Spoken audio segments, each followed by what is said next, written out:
Welcome to the Waldorf Gridiron Club podcast, your home for all things football at Waldorf University, the best small college football experience in America. Hosted by Andy Buffington and me, Troy Thompson, from the secret gridiron bunker beneath Volsdorf Field. Now, let's meet the captains of today's podcast. All right, welcome to this edition of the Waldorf Gridiron Club podcast. Troy, good news, but sad news. So what we're going to do, buddies, we're going to have a very special guest, actually a few special guests, one that you'll be able to hear and a couple that we'll introduce anyway. But they're in the room. They're in the room. Bunker. Yeah. They're in the room. But we are going to take it's spring break next week. So you know what we're going to do, Troy? Take a break. We're going to take spring break. Heck yeah. So yeah, for all of our loyal listeners, both of you, I guess I could have just called you on the phone, but as you listen to this, unfortunately, next Friday, we're not going to be dropping an episode, but following that, we're going to be bringing in some of our new coaching staff, as well as we're just going to start the hit parade. Yeah. With spring ball's coming up. Yeah, it's getting close. Getting close. Already. Dude, I'm super excited. Well, speaking of excited and exciting, we brought back a guest from last year that we had on. I don't even remember when, Troy, and it doesn't really matter. But we thought it was very important after quite a successful season to bring back Jordan Cooper, number one on your program and in your heart. There you go. Yeah, hey, welcome, Coop. Yeah. How's it going, buddy? It's going good. I'm so glad to be back. Yeah, no doubt. Well, it's good to see you, and you're looking healthy. Yes, sir. I haven't seen you raise your arm above your head, but there we go. Holy smokes! Yeah, good. So you just have to take our word for it, folks. No video here, but they with both arms way above his head. Didn't even flinch. No, nope, not at all. That's good news. I can finally put a shirt on without having to feel the pain. So it feels real good. That's good. Real good. Later in life, though, I mean, having nothing wrong with you, you're just like, I think I pulled something, putting this T-shirt on. So I mentioned there's a couple special guests that we may or may not hear from. Not 100% sure. You never know. We hope so. But Jordan, you want to introduce who you brought with you? So sitting at the end of the table here, we have my girlfriend, Courtney Turner, and my baby girl, Rain, who is 6 months old. And she cannot stop staring at Daddy. Oh, no. The whole time. That's the first thing everybody says about her is either her eyes are very blue or she can just stare at everything for the longest. Yeah, she looks worried. Stare you down. Contest. Oh, yeah. You can't beat her. That's right. How do you spell? So rain, like the precipitation, or spelled like something else? Yeah, that's where the idea kind of came from, but it's RAYN. To kind of change up the look of absolutely. All right, nice. Yep. So for those of you that can't see, you have this beautiful little 5-month-old girl sitting across, just with the most innocent face, and she's just she looks happy as a clam. Working on the binky or the pacifier, whichever you know. Yeah. What do we call that? What do you call it? Binky. Yeah, that's right. Passy. Kind of doing I've heard Passy. Doing the little, what's a little baby Simpson girl thing? Just really kind of working them. Maggie. Yeah. Is that Maggie? Yeah. Okay. Makes sense. She's always doing that. Go. So, Coop, you had quite a season, and that's why we wanted to bring you back. Number one, to say congratulations. Throughout the first 6 games of the season, you and the offense that you were running was in the top 3 to 5 in pretty much all categories between yards, points, third down conversion, fourth down conversion, just absolutely everything. And that had a lot to do with your success. Unfortunately, about that time, you got dinged up a little bit. You want to talk about that, or? Yeah, so I dislocated my left shoulder against Mayville, and it was actually the first play that we ran against Mayville. Yeah. The first play of the game. Yeah. So I had a design QB run that I called straight up the gut. And, as usual, I don't like to slide. No. I love contact. So, I ran straight towards somebody, and I lowered my shoulder, but it felt like my shoulder just fell off, Yeah. And then he picked me up because I was freaking out with my shoulder, and then he slammed me on the ground, and it popped it back in place. So I was able to keep going. We scored that drive. And then right before halftime is whenever it happened again. But this time it didn't go back in. No, complete dislocation. Yes, sir. And the trainer, Jacob Kent, he actually put it back in for me at halftime. And it was a game time decision. But knowing me, I couldn't stay on the sideline if I could go. Right. So I kept going as much as I can. We wrapped it up, put a brace on it.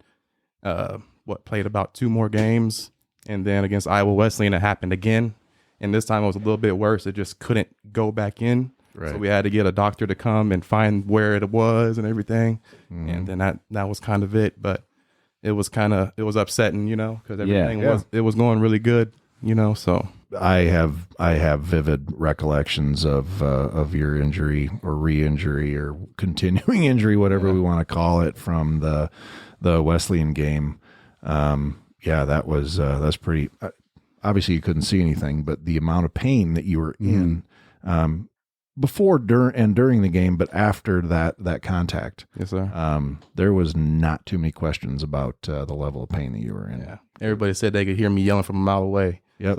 So, yeah. Oh man, it hurt pretty bad, and I think the worst part about it was it just you don't expect it, and it just happened. Yeah. And especially in the second time it happened against Mayville, I was just simply running to the sideline around a bounce. Nobody hit me. A dude just grabbed my hand and I yanked away from him, and that simply just was too much. And it just went out, and it just scared me. Yeah. And I think that's probably what it was the first time, the first couple of times. That last time, that was the worst than the first couple ones. Ugh. I don't know. I don't know what really happened, but now I feel great. I got 6 anchors put in and started physical therapy a couple of days ago. Yeah. So, well, the fact you can bring your arms up over your head and surgery wasn't that long ago. no, sir. Probably just about a month ago. Yeah. That's amazing. Yeah, and I don't know if you've listened to any of the podcasts. I have. But did you listen to Coach Paramore's talking about you? And he has said that to me in one-on-one conversations, that the level of discomfort that young man was going through, yet strapped up and did everything he could for his team. He said he hadn't seen it before. So kudos to you, sorta. From somebody that's you're about the age of my children, so that it bothers me in the fact that, oh, come on, Coop. I love the fact that you're a competitor, but man, it's like, it's we're going to worry about. I don't know about we, Troy. I'm going to speak for myself. I'm going to worry about you every time you're out there. Yes, sir. And let's be honest, I do that anyway. I mean, even if you're perfectly healthy, and I appreciate you getting back to that. So. Yes, sir. Well, you're a bruiser. I mean, that was a part of the game that when you weren't playing was clearly absent. And you take a look at the offense that we run and the asset that, we count you as, and then we have to take you out. And I think that there was a point where, you probably wanted to be in more than you ought to have been. I think that there was a period there where the coaches were, trying to make the best of the situation and say, okay, we're going to use you, and we know you want to be in there, but you can't tuck and run. And that was noticeable. And then of course later in the game, and I'm trying to think of which game that was, it would be the game after Iowa Wesleyan or whatever. So because we knew you were injured, but you were still playing, right? And then you came out and then about in third, you behaved yourself. You were in pain. Yes, sir. But then in like the third quarter, I think you just had enough, and then you did Dickinson. And then you went for it. Yeah. And then that was yes, sir. pretty challenging. Yeah. Still talking about the injury. Whenever it did happen, it was the worst possible timing because it was the week before Dickinson. Yeah. My goodness. Yep. Yeah. Yeah. And but whenever the game was starting, it was getting a little choppy. As the usual, it's close with Mayville. They want to give us their best shot. But we just kept saying, hey, let's get to Dickinson. Let's get to Dickinson. We're gonna get to Dickinson. That's what we want. And then this, and then we couldn't even play Dickinson the way we wanted to. Right. So yeah, and that wasn't. We got another year though. Yeah, you do, and that's the bright side of the picture there. And Yes, sir.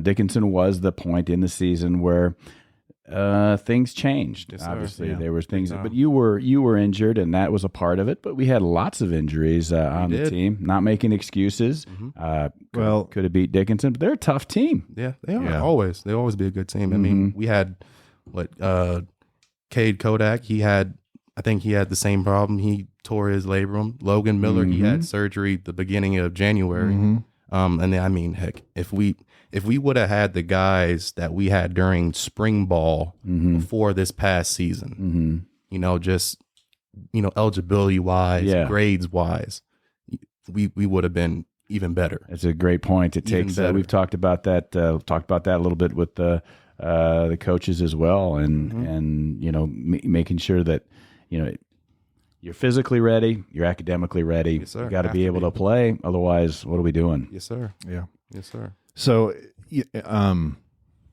you mentioned that a little bit about some of those guys, and we've gone through some of that. Those, especially our O-line. Throne was banged up. Oh yeah. Yes, sir. Gavin was banged up. Yep. Forgot about his knee was Liam, messed up. yeah, Liam and had so a knee too. yeah, and, Everybody had a brace on. oh yeah, everybody was pretty banged up. So, you talked a little bit about eligibility and things like that, and I was at the team meeting last night. I didn't look for you. I didn't know I that. didn't see you there either. I was looking. I was in the back of the room. Okay. Yeah, I'm a good Lutheran.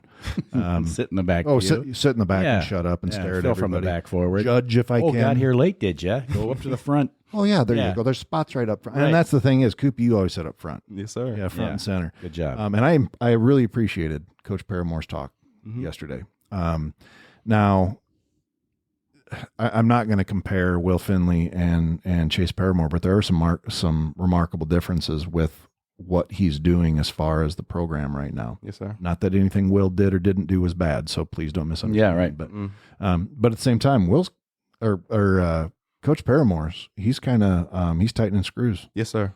Yeah. Yes, sir. For him only being 26 as well, he has a lot of aspiration for this program. So it just kind of, I think with him having such a close age gap with just his players, Yeah. they just believe in him more, and then he gets his message across easier, I think, with Coach Finley, I love Coach Finley. He knows that. Yeah. Yes. But, he's just an older guy. And, this is just a new generation of kids. So, getting through to him can be a little bit tougher. Maybe he just didn't understand how to. I think Coach Paramore is able to do that real well, even recruiting wise. He's bringing in a lot of good people and even the new coaches that he's brought in. So Yeah. I think Coach Paramore is going to do the dang thing. You sound like you're excited. Yes, sir. That's awesome. I mean, and that's probably true. That maybe he does reach the players in a different way. Yes, sir. That's what you got to do. Yes, sir. Yeah, that's great. Sure. Mhm. He's got a lot to prove. I mean, he's the youngest coach in college football. It's insane. And he's got a good head on his shoulders. He doesn't act like he's 26, but he still can identify. Yes, sir. And so, yeah, it doesn't surprise me that he's got big aspirations that he shared with the team. And hopefully the team buys into that and say, listen, he's going to help us be successful. We're going to help him be successful too. Well, Yeah. I tell you, for off season, this has probably been the least amount of running and, any types of conditioning because of grades and missed classes. So far, this is spring break. This is the halfway point. Yeah, so right. So far, so good. So there was a point earlier in the season, you probably did not have to do some of that because of what you were with your recovery maybe, but there was there was a magic number 70. 70. A few weeks ago. 70, there was a day where the coaches took the team to the field house, and they all worked out, and they had to do 70 killers and sprints and different things like that. Was specifically related to grades. Since that day, Okay. everything is And that been corrected good. it. That's Yeah. funny. That's awesome. Yeah. Yes, Well, sir. that's good to know. It's yeah. funny. Everybody, the day after, everybody they couldn't even walk into their classrooms. I'm like, I bet you don't miss class now. Yeah, that is correct. So, yeah, hey. for sure. But it definitely got the message across. Yeah. And that right there, that hasn't happened to our players yet. Somebody who's okay, like we'll talk to you about it. No, we're gonna kill you. Right. You know, we'll kill you, so you just don't want to be killed again. Yeah. Yeah. So Yeah. Think with your kids don't feet. like that. Right. That's what the old gym teacher told me. Yeah. Yes, sir. Young kids don't like running. No. They don't. Yeah. Football players Hate it. generally don't like running. Football players Yeah. don't like running. That's right. Well, if you I were, mean- like you're not punishing the track team or the cross country team. It's like, all right, we're gonna run, and they're like, duly noted. I feel we can handle that. Yeah. Yeah. And I think it's tougher on the O linemen. Yeah, for You know, sure. Yeah. You get a bunch of 185-pound skill guys that are in great shape, and and the O line's like, I go to class every day. Like, oh, really? You're still running? Mm-hmm. Like, I'm gonna kill you. Several years ago, I think might have been, it was before Littrell, so it would have been Anderson. With the National Guard, I came in and did a camp, just one day fitness, just military boot camp style at the beginning of the season, so before classes started. And we pulled a tractor across the yard, and we had people running. So I sent one of my recruiters who is a runner, and he ran, and it was a 2-mile loop. So for us, running 2 miles is normal. Like that's what we have to do anyway in the Army. But so then we would just take him out on a 2 mile loop. And so he did it, like 4 or 5 times because we do it in groups. And it took a while to get the linemen back. I will say that. Exactly. Because the rule was you are only as fast as your slowest dude. Yes, so then that's the way any team works. Right. So you just have to finish together. And that was the rule. Yes, and so, it's great if you have some wicked fast receivers and corners and whatnot, but they're only as fast as the slowest person in their group. Yes, sir. Yeah. And the line, they were out there for a while. It took a while to get back, but they did it. Yeah. Had no problem pulling the tractor, though. I will tell you that. The line, they pulled the front wheel assist tractor across the yard there. No problem. Yeah. So what are we looking forward to? Obviously, we got spring ball coming up, and then we got summer break, and then we're right back into the meat of the season. Yes, sir. What are some of the things you're looking forward to coming up? Right now, I just really want to get through with rehab and start doing my normal daily routine again. Not being able to work out properly like I used to. I should say for the past 6 months. Makes sense. It's kind of depressing. Yeah, sure. But for this spring ball, I'm actually going to put a helmet on and go out and do 7-on-7. Okay. And do some RVA throws and stuff like that. No contact, obviously. Of course. But yeah, I'm excited about, going and do 7-on-7, getting active, just moving around because it's, with it being so cold outside and it's always dark. God, you can get depressed just sitting in the house, Oh, yeah. And, I'm excited to get to summer and go back to my trainer and get back to work again. It's been a while. I got to knock some cobwebs off. Yeah. Absolutely. Well, that's important. I mean, people don't think about, it's not the first thing that comes to your mind. You talk about hitting the weight room. Yes, sir. About, how much can we bench and squat and, all of this. And that is all important, but it is just as much it's just as important to have that so that you can recover. It makes you harder to break. Yes, sir. When a person is, well muscled and they're conditioned, then, in that brutal game of football, that's how you protect yourself, yes, sir. From that. So just imagine if you hadn't been conditioned, how bad that could have been much earlier in your career. Yes, sir. And so to get back to that is very important. You're probably going to lift a little bit differently. You're probably going to maybe focus a little bit more on form and function so that your follow through is better. It does what it's supposed to do. So you don't re-injure yourself in a silly way when you're just training. I know this only because, my oldest boy, Tate, he blew out his knee in a football game up in Fargo Moorhead. And we watched it happen. And he had to get, the surgery and everything like that, and just that whole process of getting back on your feet and playing the next season. So you're in it, and we're excited to see what that looks like for sure. Do you know what spring ball? Anything big plans for spring ball that we've got to look forward to, or?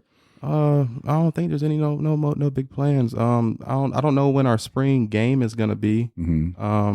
Obviously that's always towards kind of the end. Right. And then with this school semester being different, if it being a little bit shorter, I don't know exactly what day. I believe it'll probably be the first weekend of April. We'll have our spring game. Just a few weeks away. Yeah. Well, and there's a rule too, like you can only have spring ball for so long. Yeah, so many weeks. Yeah. So many practices, and for like for the gridiron, we're going to have to work with Coach Paramore just because one of the things we like to do is after that spring scrimmage to go out there, fire up the grill, and make sure we got burgers and all sorts of stuff for all the team and their family and anybody else that wants to come by. We'll make that happen again. That was fun last year. That was good. Good times. That was good. Good times. Yeah. It was a little windy. It was a little windy. Yeah, very spring. It was spring ball. Yes, it sir. felt like spring. Yeah. It was cold and wet. Goodness gracious. Things were not Same as greening up yet. No, sir, not yet. No snow though. There wasn't any snow, so that's good. Hopefully we can get rid of the snow. Hopefully, right now it's quite a bit. Yeah. So are you gonna summer in Houston? Are you gonna hang around up here? I'm gonna be up here. Oh, really? Okay. I'll be up here. I have to go back to Houston for a little bit just to get the truck inspected. Yep. And then I'll probably be there for about 2 weeks, and then I'll be up here for the rest of the time. So you got to do your annual motor vehicle inspection. Yes, sir. Yeah. They do that in Texas? Yes, sir. We have I thought that was a free state. Well, it turns out you gotta get ID thing for everything. So we have inspection shops there, and you got to go there, Oh, and yeah. they run diagnostics, and you know, do all this. Really? You got to do paperwork, and then you got to pay $100 for the little sticker that you put on there. What? Yeah. Oh, yeah. It's yearly. I thought that was like, I had that when I was stationed in New York. Okay. And I thought that was like, what kind of communism is this? Yeah, exactly. Whatever. But Texas does that. Yes, sir. Very interesting. I hate it. I hate it it. probably doesn't surprise you then to know that Iowa, nobody's inspecting our vehicles. Probably just by judging, So do y'all looking around at some of the vehicles we've got on the road. Yeah, Coach Ani hasn't been pulled over. Yeah, apparently they don't inspect them in Minnesota either. Oh yeah. Yeah. Well, that's good. So are y'all able to just drive your vehicles anywhere, however it want? You can't get pulled over for not having like 3 proper windows to drive or something? Well, yeah, I mean, a law enforcement Patrol? officer, if your vehicle isn't in proper running order, I mean, so much as a license plate light. Yeah, right. If there's a license plate, Yeah. you just have to have all your stuff. But Yeah. Okay. you know, there's not too many cops going to pull you over going, "Hey, we Yeah. need to look at your catalytic converter and your exhaust system." Now, Yeah. and even if they Somebody did- stole it for the gold. yeah, Like, understandable. yep, That's funny. When you say, like, is this a roadworthy vehicle, essentially, it just immediately makes me think of Planes, Trains, and Automobiles and that scene with John Candy Yeah. and Steve Martin. If you've never seen that before, it's my favorite Thanksgiving. Might be the only Thanksgiving movie out there, in my opinion. But anyway, driving that wicked vehicle. Or Tommy Boy. That's another vehicle. Oh, yeah. Tommy It's all Boy. messed up. yeah, Good one. yeah. We got that one. Yeah. I did get a fix-it ticket one time on an older truck that I had many years My ago. daughter had that one time, and I think it was a headlight. You know, so they can pull you over for those things that you know The little license plate light in the back. they can get you. Yeah, That. pulled me over, gave me a ticket for it, and then I fixed it the very next day, and then I turned it in. You're supposed to take the ticket in and say Yeah, that take you the fixed ticket it. in and say, "Hey, here's I fixed Yeah, it." Cerro Gordo County, and the lady was like, "What's this?" I was like, "I mean, I was told that I have to turn this in," and she's like, "Nobody's ever actually done that before."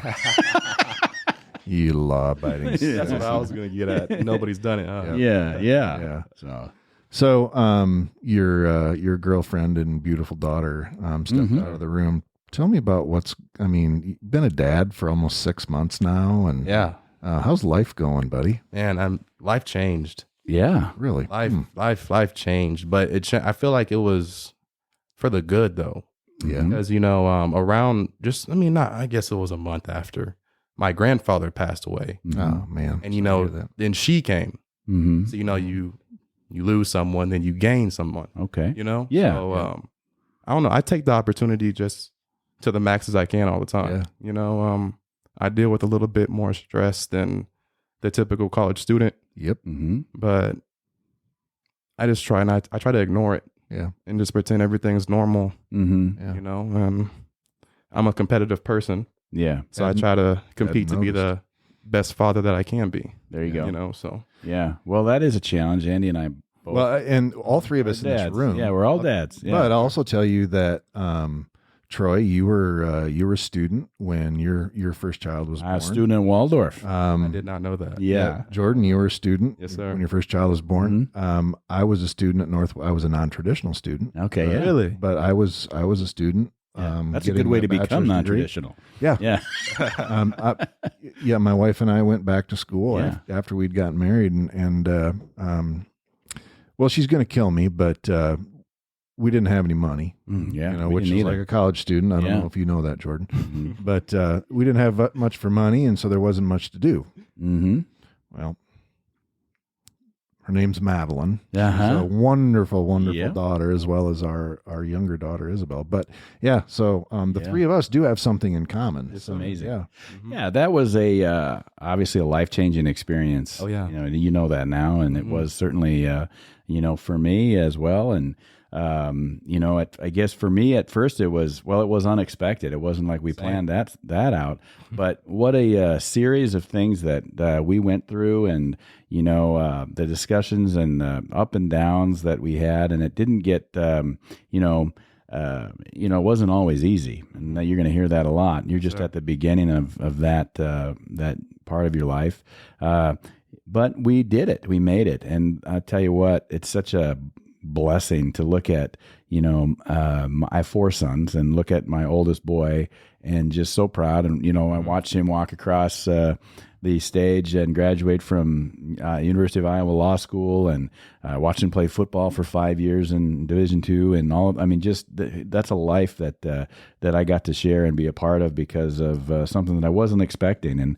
And so treasure every moment. That's going to be. It's easier said than done. There's going to be moments that. But I would encourage you to be not to. You don't always have to make everything seem like it's normal. It is what it is. It's not normal all the time, and that's okay too, because this is a completely different path. You've set yourself apart in a variety of ways. Certainly on the field, you're here at Waldorf. Now you get a chance to set yourself apart as a team leader and show people how you can manage all of this and be a good dad and good partner, and that's all very important. Yes, sir. Being a dad is about the greatest. Yeah, it is. I don't have sons. I've got 2 daughters. So again, I think Coop and I are a little closer than you. That's correct. You got a boy. God only gives you what you can handle. So he's like, well, give that knucklehead boys, because he couldn't handle daughters. Yeah, No, I couldn't handle boys. Oh, No, there's no way. oh, okay. No. Yeah, no. No. Well, it's a great thing, and it's something that is gonna, it's definitely gonna be a part of your life that you're going to reflect on, and just be grateful. And it's gonna be a good thing. Oh yeah, and that lady who was sitting in this chair as well, she makes it a lot easier. Right. Yeah. A lot easier. She takes a lot of stress off my shoulders whenever sometimes I can't carry it. Yeah. So I make sure I got to give her gratification as well. Right. Yeah, for sure. Yeah, mad props. I mean, I love the fact that they came out here with you. That that gave me that warm feeling. Yep. Because you had said, "Hey, do you mind if she tags along?" It's like, mind? I mean, as a matter of fact, yes. Yeah. Because I appreciate that. And that again, Coop, that just really shows that. I mean, that you guys are so important to each other. That it's not like when you go do your podcast, I'll be back here taking care of the kid. Yeah, exactly. Yeah.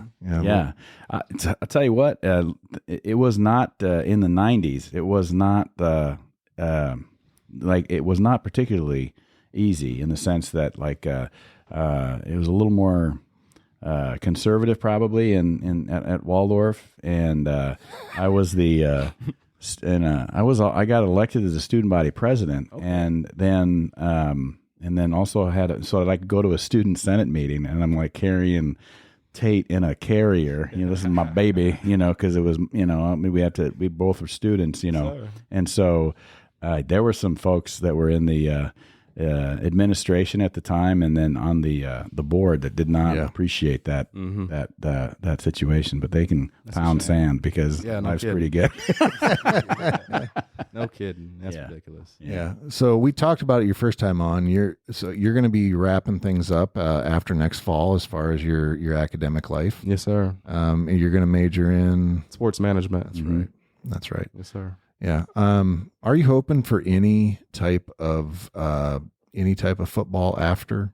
I am, and I'm not gonna put this huge expectation. NFL. NFL. I know the percentage. Right. 0.1%. All this. Right. That. So if I can keep playing football, I'm gonna keep playing football. If I can go overseas, if I can go to the Iowa Barnstormers, it doesn't matter. If I can keep playing for a good little paycheck, then I'm gonna keep doing it until the wheels fall off. But if the opportunity doesn't come, then I'm gonna go straight to coaching. So either way, we're good. Okay. You want to coach high school, college? I think I would like coaching high school, but I don't want to teach classes. Okay. Yeah. So I think college would probably be where I want to be, but we'll see where it goes. I'm not gonna discriminate. Well, and I think that, with your number one, your pedigree, and we've said this time and time again, Coach Paramore, we're just renting him right now. We know that there's going to be a day that the three of us, if we ever, in 10 years meet again, hey, remember Chase Paramore? Oh, that Chase Paramore. Yeah. He's going to do big things. Yeah. He's going to be a big deal. Yes, sir. Big things here at Waldorf until he gets snatched up. Yeah. And that could, all he would have to do, I think, is put something out there. Anybody want to coach? And boom, he'd be gone like that. But he knows. I mean, he's committed to Waldorf. He's committed to these kids. He's committed to the program. But yeah, he's got a ton of upside. Yes, sir. He does. But you're going to have an advocate because he's so impressed with you. Talk about coaching world. As a player is one thing. As a person is another. He has nothing but good things to say about you, Coop, and rightfully so. You've earned that. It's not just I got to say something nice because he's my starting quarterback, and I want him to feel good about it. So you've definitely earned that. So you'll have some opportunities. Yeah, that's a good point, Andy. Like the advocacy that as a coach, all of these coaches that you have impressed, and Finley and everybody. I mean, like everybody that you've interacted with. What we saw last season is indicative of what that's an exemplar player, and you want to have that be able to be coached to the other to future players. Yes, because if you can keep going, the truth is that was you obviously did your part, and you carried that burden of being injured and doing it. But there was, as we already discussed, many people that were feeling the pain and injured. The line that was everybody's wearing a brace like that. So when you can't run and you can't rush and put your shoulder down, which is what you, amongst many other things, so good at, that puts an additional pressure. We talked about with the linemen, where they're like, okay, well, now we have to protect him even more because of that in order to win. Makes it the harder whole on them. team last year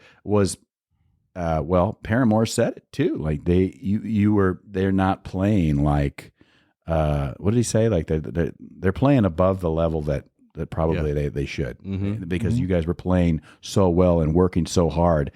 You look at, like that's what it was, a compliment. Made it seem like it wasn't a compliment there, but no, it you guys absolutely was, because everybody they had that, I don't want to say hard hat mentality, or just like the idea that we're here to win and we got to do it together, and maybe we're the underdog, but we're going to push. And that's that's the kind of thing that you want to be able to coach. Yes, sir. And I kind of feel like what he was saying, like, whenever we went against, Fair State, yes, whenever Coach P was saying, we overachieved the bar that he kind of expected. We don't got 6'5", 300 pound right guard. Right. We don't have a 6'6", 260 D end. We're kind of undersized. Our only big player was DQ. So I mean, for what we did, with what we had to offer, we for definitely sure excelled. Yeah, absolutely. Sure. Yes, sir. Yeah, and I think there's going to be there's some. Well, I get really excited every year for the season, and it never disappoints. But there's just, I don't know. There's something about I got this feeling. We could break into a Justin Timberlake song if we wanted to, but there's something. And again, I don't ever want to sound like I'm saying that Will Finley didn't have it, because he obviously had it. And Will Finley's a beautiful human being. Yes, sir. There's something about this new guy. There's something about the energy is a little different.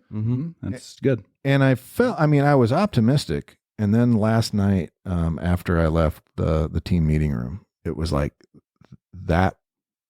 It wasn't anything, anything grandiose or anything. It was really, really real. And I tell you, it's going to be, I just think that with the expectations that the coaching staff is going to have for the team, what you as a team leader have for your teammates, and how you're going to hold them accountable, because that's getting kind of built into the sauce. And he's talking culture, and we've always talked culture. Coach Finley talked culture too, but there's that even stricter accountability is coming in. That hey, look, we're keeping you eligible, because the coach said last night that ever since the night of the 70s. Well, that's what we'll call it. Yeah. Oh, that's a great name for it. Night of the 70s. Yeah. The night of the 70s. They should have been playing disco. The entire team, their grades are going up. Isn't that? It's fantastic. It is fantastic. It is wonderful, fantastic that everybody's like, well, this is serious now. And not that it wasn't serious before, but some of those folks that weren't taking their studies as serious as they need to, boom, now they're back. We have some returning folks that I'm pretty excited about. And yes, sir. Yeah, you feel that too? You left the meeting and felt that is there a different energy? I felt once. So me and Coach P have had several conversations, and whenever he was first announced as the head coach, I felt it. Oh, good. I talk to Coach P every single day. Right. After practice, we'll go home, we'll talk on the phone, watch film. So I know what he wants.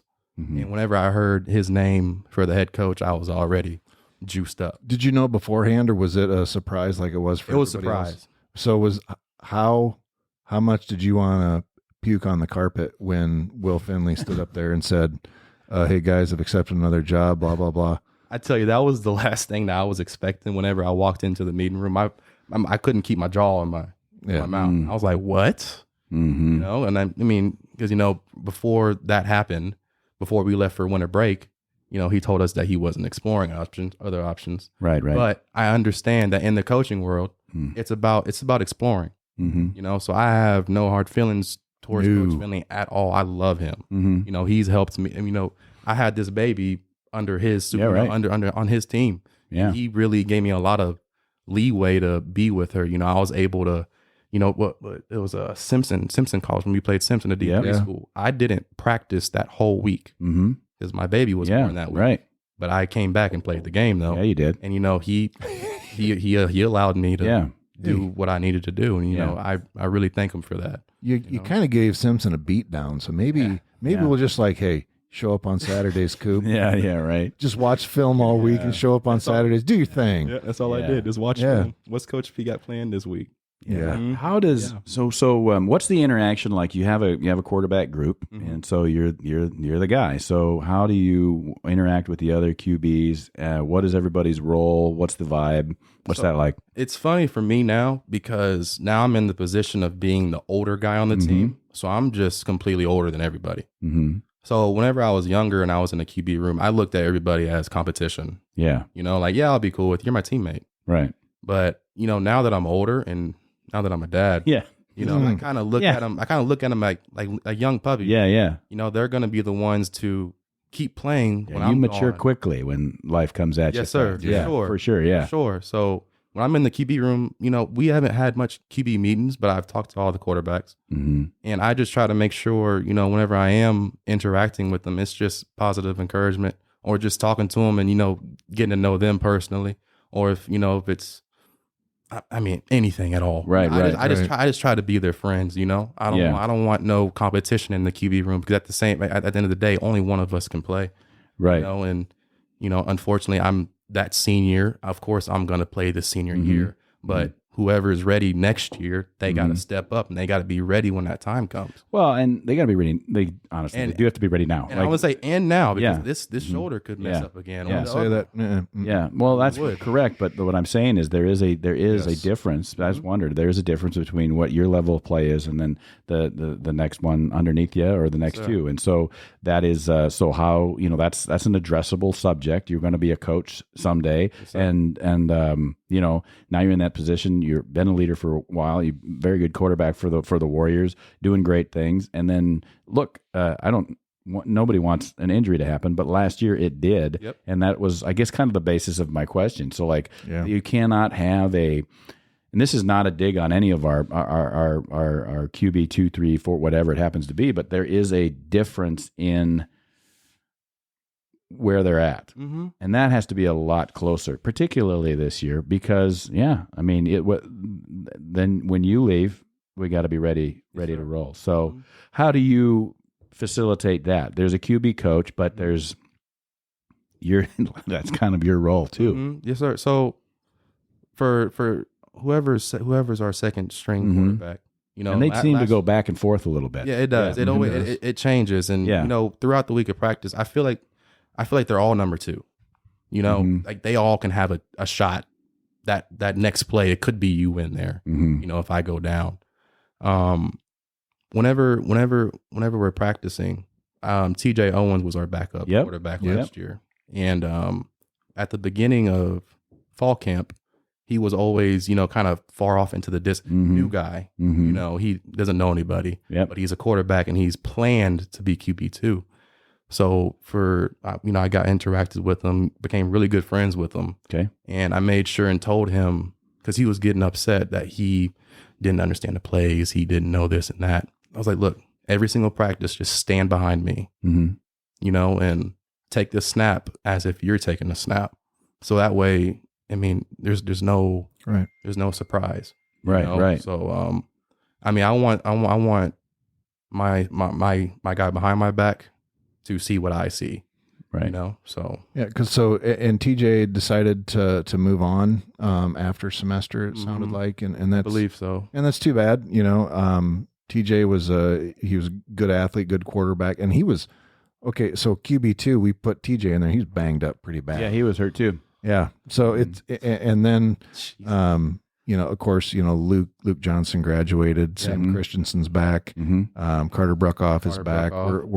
We also have I don't know his last name, but his first name is Nicholas. He's JUCO Nick. quarterback from Cali. I don't know what JUCO he came from. I'm really not sure, but yeah, he's From California though. Yeah, he's loving the weather. He was talking to one of our new coaches last night, and we were talking weather, and he's just not having it.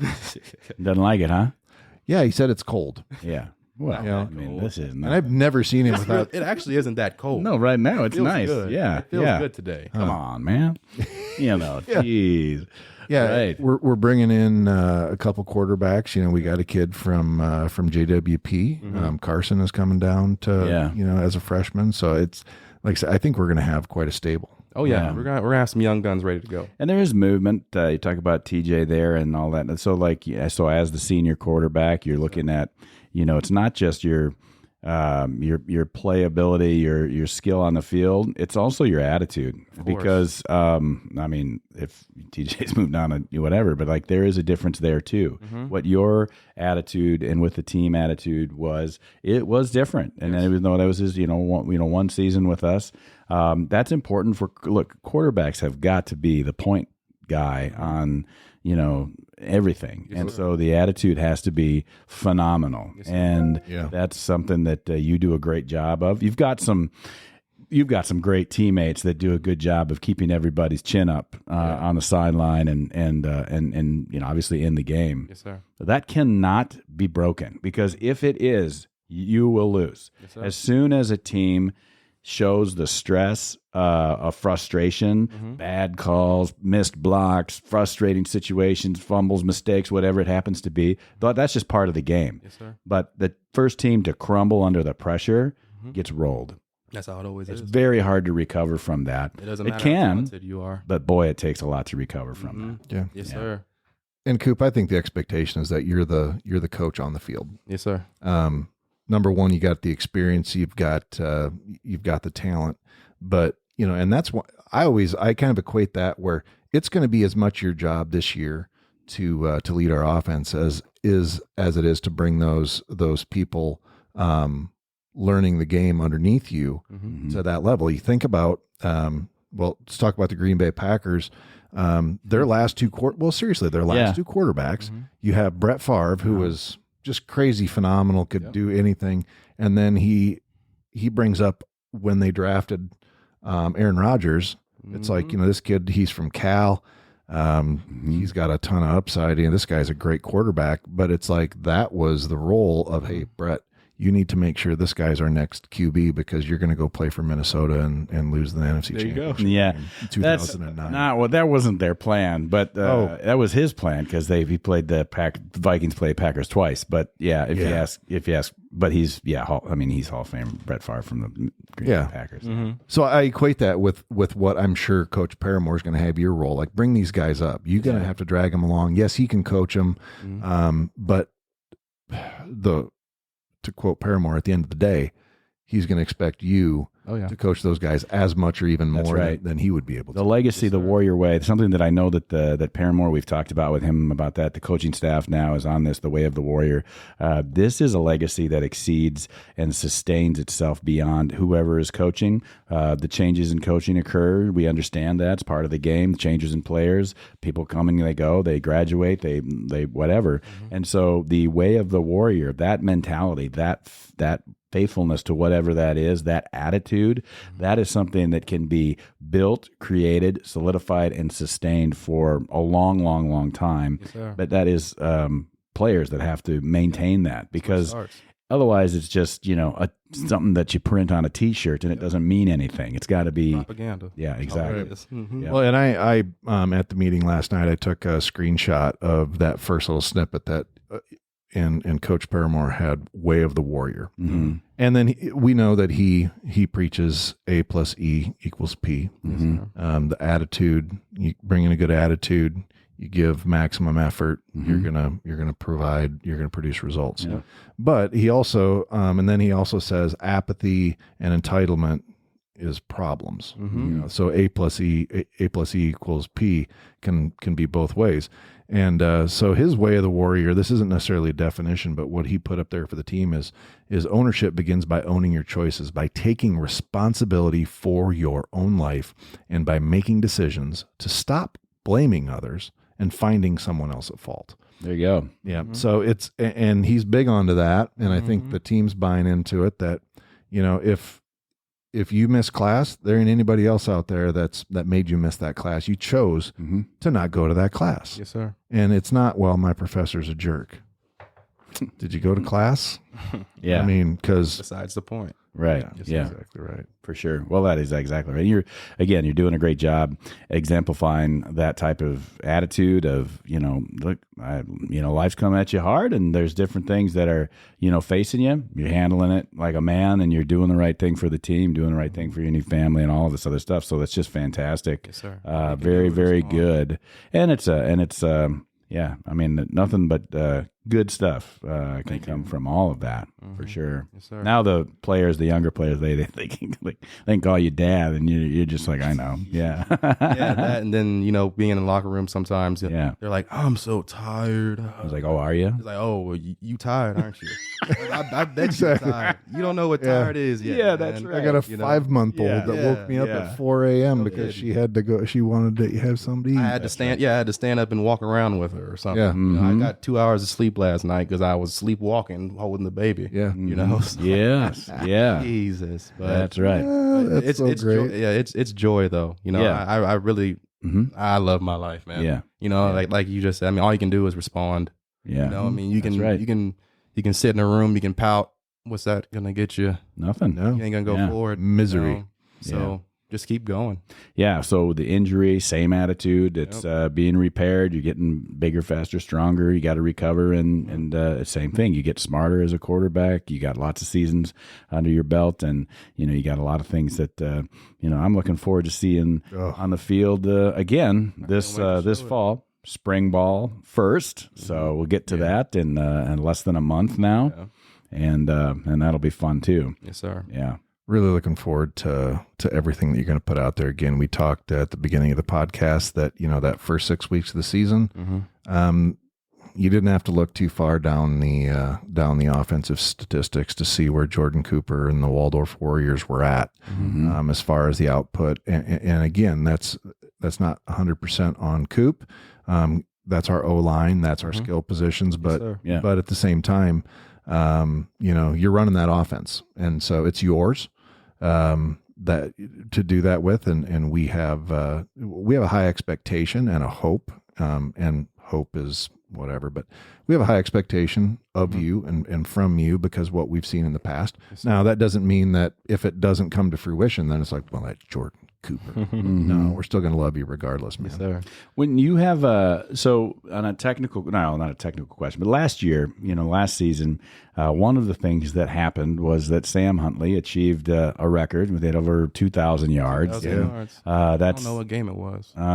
It was deeper in the season, and I was watching it on notice for like 3 games, so that because it's like it could be this if he gets 100 yards or if he gets 150 or whatever, and then we just kept counting down every all the yardage, boom, boom, boom, and then I could make that announcement when it did happen.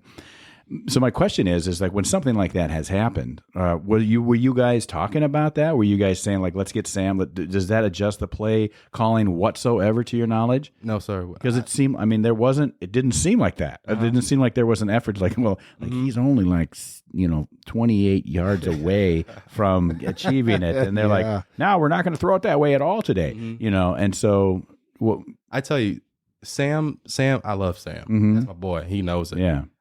Sam, the receivers. Yeah. If you know one thing about receivers, they're gonna tell you what they think. So Sam obviously knew how far he was from the record. He was like, Coop, I'm 20 yards away. Hey, Coop, I'm 50 yards away. He got a little my way. little hash marks on his pants. Actually, I don't remember what game. I don't remember what play had happened, but I just threw it to him and it probably just happened. We didn't even know. He probably knew, but I didn't. And he probably looked the best side on the field and I just gave it to him. Yeah. But no, I didn't know actually.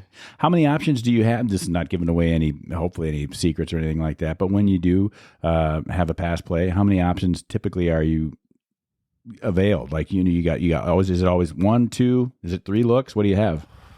It just depends the formation, depends the personnel. If we're empty and we got 5 wide, I got 5 options. Really, I got 6 because I can run the ball too. Yeah, right. If we got 2 tight end personnel, we only got 2 receivers, or if we got 2 backs and 2 tight ends, and if we're throwing from a heavy set, then we probably only have 1 or 2 reads, because we don't got as much speed on the field. You got quite a receiver core. I mean, it's just, even with, folks graduating, you still are. Y'all have high expectations. You're saying that, but you need to raise them.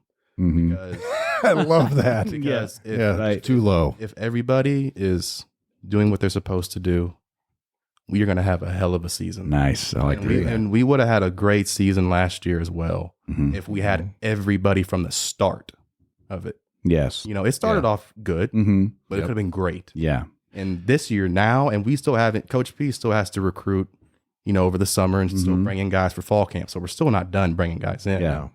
But with what we have now on offense, I don't know much about defense. But on offense, we're looking really good.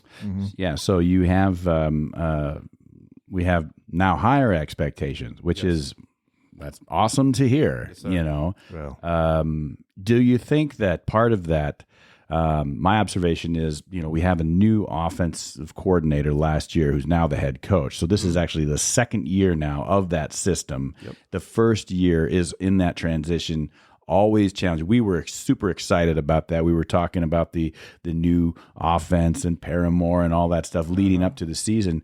And you guys, but you had a very quick, it's camp, and then it's like the next day, essentially, you're like, scrimmaging, and then there's a little bit of a break, and then you're in the game. Yes, sir. And you guys were not fully adapted to what his system was. I think you were probably 3 games deep before it really started looking well oiled. Yeah. You still pulled those wins out, and you were still, doing it. But it was like what I had expected from what we had talked ourselves into. Then we went out to Briarcliff, and I was like, well, this doesn't look very well oiled and stuff like that. You guys had no problem winning, but there were moments where it was a little herky-jerky, and he corrected it. Yes, sir. Now it's in the second year.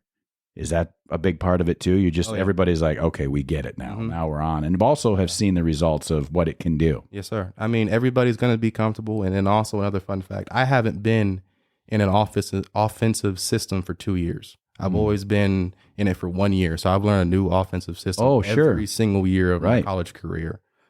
So for me to be set and comfortable, and for your quarterback to be comfortable with your offensive system. Yeah. That just makes it a lot easier, And then plus when your receivers are on the same page as well. Everything just comes together. Yeah, that's so, that's an awesome omen for the 20 I guess it's still 20. The 23 season. Yeah. Oh, man. Yes, sir. Can't wait, man. Sorry, I'm getting a little anxious. And you say you don't know anything about defense, or as much about defense, but I talked to our new defensive coordinator last night, Coach Chop, and I just asked him. I said, making some changes. Because obviously we have a strong defense. Yes, sir. And it's going to stick to a lot of what they were doing, but he's like, we're going to do more. And I'm not going to say what he said, but because I don't want to give anything away. But they're talking about some of the things that we're going to be doing isn't necessarily like, ooh, this is really unique, but he's like, they're gonna see some things. These other offenses are gonna see some things from us that they probably aren't going to be expecting whatsoever. Good. And we got a Paramore went down to Sagu and took an all-conference linebacker from him. Sure did. And Chase said, he goes, we have so many great defensive players. He goes, but I'd be willing to say that this might be one. He has the potential to be one of the greatest defensive players in Waldorf history. Oh, really? Yeah. Wow. I mean, so I don't know if he's going to break Alvino's record of 14 interceptions. Really? No, but he's not a D-back. He's a linebacker. But yeah, there's some gentlemen in our locker room that look like they look like some straight up meat eaters. Yeah. That's awesome. Yeah, Well, if the defense does its job, then in your case, you're back on the field a lot faster than you expected. Yes, sir. As long as we put points on the field, let's get going. Oh, okay. I tell you though, the defense. That could be a complaint that we have from the offense. It's like, we just sat down. Yeah, a minute 18. You guys couldn't drag it out a little bit It's longer. like new way of the warrior offense. You don't take your helmets off. That would be the old lineman probably.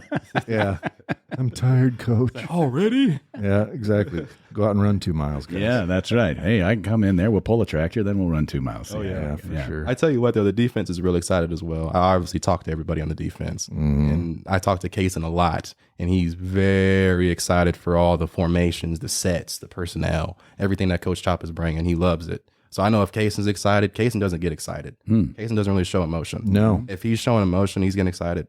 Something's going good. That's awesome. So Good news. I'm sorry. I would hate to play against Waldorf and be a receiver because with Kaysen Handel and Will Strickland Yes. back there, then you got Edwan Works, you got Jeremiah Smith, and we could keep Josh Mitchell's back there. I mean, all these guys that are so freaking good, and that's just our defensive backfield. Yeah, and and again, again, linebackers coming back again for another year. I mean, so like guys like you say, like Will, again, coming from D1, lots of excitement. Oh, yeah. Took him about 4 games, and then the rest of the season it was like lethal. There's some hits out there that I'm pretty sure that people are still feeling. And I told you about that. I ran out during an injury timeout, unfortunately, for the other team, and I took the officials a glass of water, and the one official goes, "My God, where did you get that guy?" And I said, "Well, he's from San Diego." Yeah. And he's like, "That was a perfectly legal hit, but that was huge." I'm like, "Yeah, that was." I mean, the dude is. Oh yeah. I mean, he's a hammer looking for a nail, just like we say. Yeah, we're not going to start getting into all that because we do got to finish up. We've been going for about an hour. Yeah. So for spring break, what you gonna do? Be a dad. I know that. You got hands full. Change some diapers. Yep. I'm gonna change some diapers. Be at the crib. Be right here in Forest City. I'll be doing rehab at Atletico. Okay, I'll great. be doing that throughout the week, and I mean, That's I'm awesome. gonna be here. The weather will Buying improve. Groceries at Hy-Vee. There you go. That's right. Oh, living the life. That's right. Wow. Who said college wasn't exciting? That's right. That's right. Very good. All right. Well, Coop, thanks so much for taking some time and coming out here. And I tell you what, it just, I didn't think I could be more excited for the season. Some of the things you're talking about. And obviously we and anybody listening to this hopes for a speedy and full recovery and for you, and obviously we do expect great things from you. We have high expectations just because not just necessarily the athlete you are, but the person you are. And you're going to, whatever standard we would set for you, I know that yours would be higher. So thanks for taking some time to speak with us today. Thank you. Right. So just a reminder to our multitude of listeners, we did just cross the 2,500 download number, which is pretty exciting. So that's cumulative, though, so don't get too excited. But it's a big milestone for us. Congratulations. For the podcast. Next week, we're on spring break, so they will come back the week after, like Andy said at the beginning of the program. We've kind of learned in the last year that, sometimes you take a week off, and guess what? It's fun to come back and get excited like we are today. So, yeah, we'll try to get some of the new coaching staff on, and then we're just going to start marching through offense and defense, and I think we're probably going to stick to the single guest I think that's a good format. Yeah, I like it. And that way we can dig a little bit deeper. We can find out about the excitement of spring break and changing diapers. That's right. Yeah. Very Otherwise, good. that might have got just glossed over. Right. All right. Well, Want to thank Jordan Cooper so much for spending some time with us, our QB1 and number one here at Waldorf University on the football team. And so for Troy Thompson, this is Andy Buffington. Thanks for listening to the Waldorf Gridiron Club podcast, and forever and always, go Warriors. Go Warriors.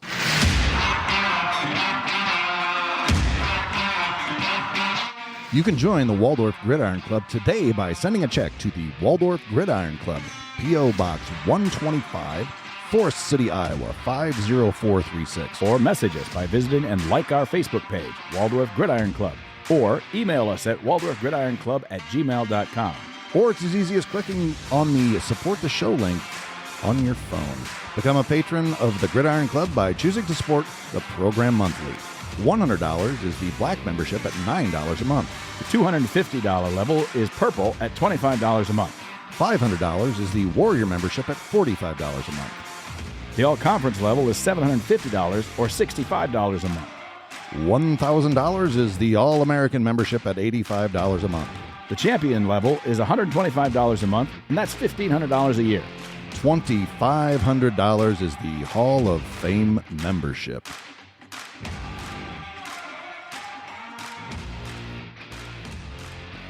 The Waldorf Gridiron Club podcast is hosted by Andy Buffington and me, Troy Thompson. Produced by Sunnyside Farmstead Studios in beautiful rural Forest City, Iowa. The music is by Christian Leo. The Waldorf Gridiron Club is a nonprofit 501c3 organization dedicated to football student athletes of Waldorf University. Our mission is to assist the program in maintaining the best small college football experience in America.